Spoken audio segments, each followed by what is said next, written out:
será eso, no? De la libertad asistida. Bueno, y ustedes saben que existe una oficina que se llama Oficina justamente de Supervisación o Supervisión de la Libertad Asistida. Bueno, ¿qué pasa cuando a un preso, por ejemplo, le designan prisión domiciliaria? ¿Qué pasa cuando por la ley de faltas te designan trabajos comunitarios? Bueno, esta oficina supervisa que todo eso se cumpla en tiempo y forma y, bueno, tienen un arduo trabajo allí y el nuevo Código del Proceso Penal les cambió bastante la vida, sobre todo en la cantidad de gente que deben supervisar justamente. La doctora Cecilia Vega, que es directora de esta oficina, de esta OSLA, podemos decir, nos acompaña esta mañana. Bienvenida.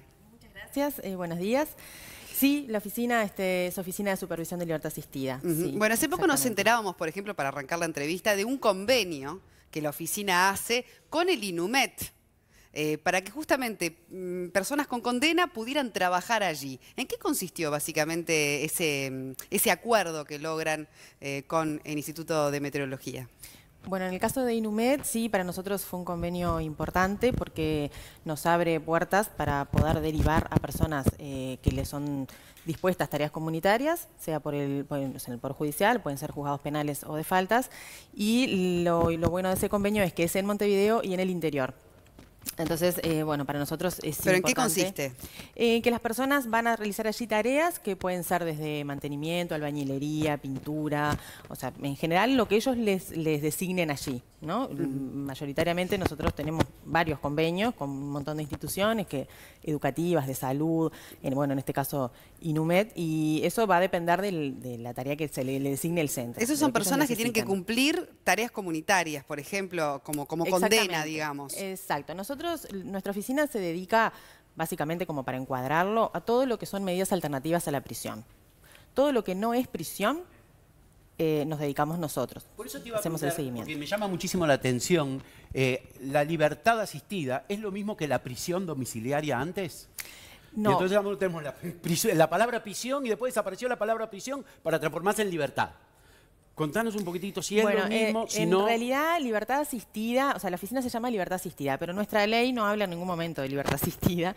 Sí tenemos más bien medidas alternativas, ¿no? O sea, por eso nuestra oficina se dedica no solo a casos de libertad, por ejemplo, en este caso, libertad vigilada intensiva, que son las innovaciones de la ley 19.446, pero también tenemos este otro tipo de medidas alternativas, que si bien son prisión, porque son prisión domiciliaria o arrestos domiciliarios, no son cárcel específicamente. Entonces también sí están bajo nuestra órbita. Nosotros nos dedicamos a prisiones domiciliarias, arrestos domiciliarios, como te decía, tareas comunitarias por ley de faltas, por juzgados penales. Bien, y acá vamos a la cuestión, ¿no? Porque ha declarado, incluso de forma pública, que hay personas que obviamente manipulan su situación y demás para obtener la prisión domiciliaria, ¿no? ¿Cuál es hoy esa realidad que deben enfrentar desde la oficina con este nuevo Código del Proceso Penal que además contempla, ¿verdad?, que la persona puede quedar en libertad hasta tanto, ¿verdad?, reciba la sentencia? Bueno, ¿qué pasa con toda esta situación? Las prisiones domiciliarias muchas veces se determinan como una medida cautelar mientras sigue el proceso. Lo que nosotros no estamos en la audiencia, o sea, no sabemos cómo se desarrolla en ese momento la audiencia, qué es lo que dicen con el juez y con el fiscal. Lo que sí nos ha pasado es que en los casos de instalación de tobilleras, que no son todos los casos de prisión domiciliaria, son solo algunos, es un porcentaje bastante bajo. En esos casos nosotros necesitamos que la persona tenga conexión a la UT en forma legal, ¿no? Que tenga un contador que pague la luz. Porque van con módem esas tobilleras para que funcionen. Tienen hay uno que de conectar. Los dispositivos, tiene dos partes el dispositivo, uno que es la tobillera, que es la que va colocada en la persona, y el otro que es una especie de fax, un aparato que va instalado a la corriente eléctrica. Y eso, si la persona está colgada de los cables, ¿no funciona? Bueno, pasó con un taximetrista. O, pregunto, si es que no funciona por una razón técnica o por una razón legal no se le puede instalar porque está colgado de la UTE. Son varias cosas. Del crimen, sí, de un taximetrista. Claro, primero es el tema de que es un delito el estar colgado de la luz. Entonces nosotros, si estamos instalando una medida de ese tipo, estamos como también avalando de alguna forma que no pasa nada, que la persona esté colgada de la luz. Pero no se prioriza cuál es el delito mayor. Ese no si la persona tiene un delito menor, como es colgado de la UTE, pero cometió un delito mayor, ¿No se prioriza eso? Sí, de cualquier manera ese no es el único motivo, ¿no? Nosotros no lo instalamos por un tema más bien técnico, porque necesitamos que el aparato esté 24 horas conectado para que emita la señal. Es un aparato que funciona por radiofrecuencia. Entonces, si no tenemos continuamente la señal, nos puede pasar que perdemos justamente el control de esa persona. El hecho de que esté colgado de luz puede generar cortocircuitos, puede generar que la corriente no sea continua, un montón de circunstancias que nosotros... Pero ¿y qué pasa en esos casos? O sea, la persona tiene prisión domiciliaria, pero no cuenta con corriente de luz para poder, bueno... Nosotros, bueno, en esos casos, lo que les decía del tema de que la gente miente, a veces les consulta si tienen luz, ellos dicen que sí, bueno, y vamos a la casa y no es así, o sea, tienen, pero están colgados, no es en forma legal.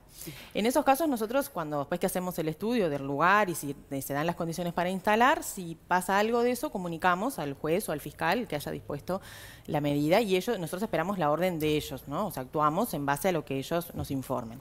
Hay un taxista que ya no está entre nosotros porque una persona estuvo colgada de la luz. Pregunto, no, quiero aclarar que no es esa la razón. ¿Cuál fue la razón? Esta persona que mató al taxista, tuvo prisión domiciliaria, se le dispuso el 31 de mayo, creo que fue, y la medida terminaba con nosotros el 26 de septiembre. O sea, eran 4 meses que la persona debía estar sometida a prisión domiciliaria. O sea, que incluso la persona, habiendo cumplido la prisión, ya no hubiese estado bajo nuestra supervisión al momento en que presuntamente cometió el delito del taxista. Entonces, eso me parece eso fue el 24 de diciembre, o sea que igualmente, por más que la persona hubiese cumplido o no estaba en prisión domiciliaria y no debía haber tenido tobillera en ese momento. No debería haber tenido tobillera. Exacto. ¿Por qué se ascendió cumplido esto la sentencia de la tobillera? Bueno, es eso, es la desinformación también, porque además hay otra realidad que también escapa a nosotros. Nosotros hicimos todos los controles. Nuestra tarea, en el caso de las prisiones, consiste en que la persona debe estar en la casa y nosotros controlamos que efectivamente esa persona esté en la casa, que esté cumpliendo. Esa es nuestra tarea. Si la persona no está en la casa, nosotros no podemos emitir ninguna orden de captura, no podemos hacer nada más que informar a la autoridad que esa persona no estuvo. Ahora, que fue lo que hicimos en este caso. Vega, también usted decía que con el nuevo Código del Proceso Penal, que cambió mucho la modalidad, explicábamos en parte, ¿verdad?, que bueno, ya no van directamente presos, o no existe más la prisión preventiva, entre comillas, entonces esta libertad asistida, en algunos casos, se ven un poco desbordados con la cantidad de casos que deben seguir. Hablaban de 400 previos al nuevo código y con el nuevo código 4.000 casos, o sea, fue exponencial el aumento. No es exactamente con el nuevo código. Nuestro trabajo se ha venido incrementando bastante, como les digo, la oficina es del 2010, tiene unos cuantos años, no es que se creó ahora. La ley 19.446, como les comentaba, fue la que estableció, y que es previa al código, fue la que estableció las libertades vigiladas y vigiladas intensivas. Y ahí es en donde tenemos un mayor incremento de casos para nosotros, ¿no? Nosotros seguimos con los que teníamos, con ley de faltas, prisiones, arrestos, pero se nos incrementó mucho las libertades vigiladas y vigiladas intensivas, que lo que implica es un seguimiento más bien técnico en esos casos.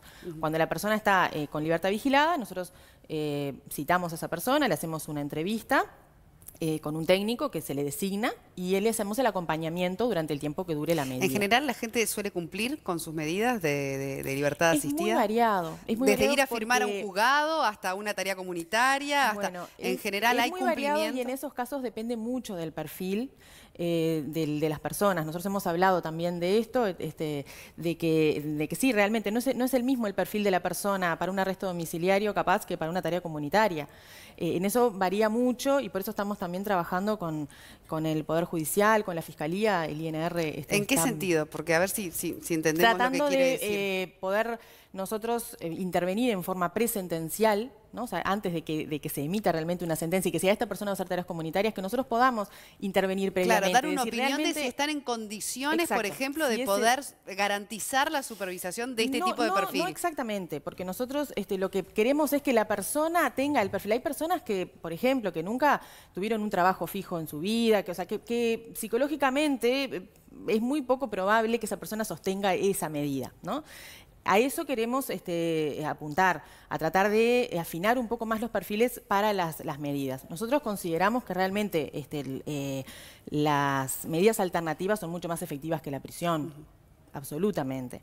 Pero, claro, hay que afinar un montón de cuestiones y no somos solo nosotros los que estamos en esto, ¿no? También tenemos que hacerlo con Fiscalía, con el Poder Judicial, con los otros ¿Cuántas actores. personas están realizando al día de hoy tareas comunitarias, por ejemplo? Nosotros tenemos alrededor de 2.000 personas, no tenemos los datos estadísticos exactos, pero alrededor de 2.000 personas tenemos realizando tareas comunitarias. Es muy variable, o sea, yo te digo este número hoy, capaz que en la tarde varió, porque las tareas comunitarias... es un aproximado. Claro, las tareas comunitarias, por ejemplo, en faltas, a veces son por 7 días, depende, a veces tenemos otras por penales que son 2 meses, entonces tenemos todo el tiempo dando de alta y de baja personas en tareas comunitarias. Y por eso es como muy importante también para nosotros el apoyo de las instituciones, ¿no? Que es lo que estamos... Doctora Vega, muchísimas gracias por su presencia. No, Un por placer. favor, a las órdenes. Gracias por habernos acompañado.